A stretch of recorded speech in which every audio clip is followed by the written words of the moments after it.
కూడా మనలాంటి మామూలు మనుషులే. హీరోలు కూడా ఒకరికొకరు స్నేహపూర్వకంగానే ఉంటారు. ఆ విషయం తెలిసినా అర్థం చేసుకోకుండా అడవి మనుషుల్లా గొడవలాడుకుంటారు ఫ్యాన్స్. అయితే ఫ్యాన్స్ మధ్య ఈ భేదాలని పోగొట్టాలంటే ఏం చేయాలి అంటే అప్పుడప్పుడు హీరోలు అంతా కలిసి చిన్న పార్టీ పెట్టుకోవడమో సరదాగా గడపడమో చేయాలి. బిజీ లైఫ్లో కుదరకపోవచ్చు, కానీ కుదుర్చుకుంటే ఫ్యాన్స్ కుదురుగా ఉంటారు కదా. సరిగ్గా ఇదే ఆలోచన ఎన్టీఆర్ ఆచరించాడు.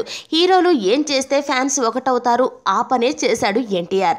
తాజాగా సాయి ధరమ్ తేజ్ హీరోగా తెరకెక్కనున్న జవాన్ మూవీ ఓపెనింగ్కి ఎన్టీఆర్ అటెండ్ అయ్యి మూవీ ముహూర్తపు షాట్కి ఎన్టీఆర్ క్లాప్ కొట్టాడు. ఎన్టీఆర్ కొట్టిన క్లాప్లో మేమంతా ఒకటేనని, మా మధ్య ఏం లేదని సూటిగా సుత్తి లేకుండా చెప్పేశాడు. ఇది క్లియర్. ఎన్టీఆర్ కొట్టిన క్లాప్కి ఫ్యాన్స్ మారితే గనక క్లాప్స్ కొట్టండి, లేదంటే మీ చావు మీరు చావండి, మిమ్మల్ని ఎవరూ మార్చలేరంటూ పలువురు కామెంట్స్ చేస్తున్నారు.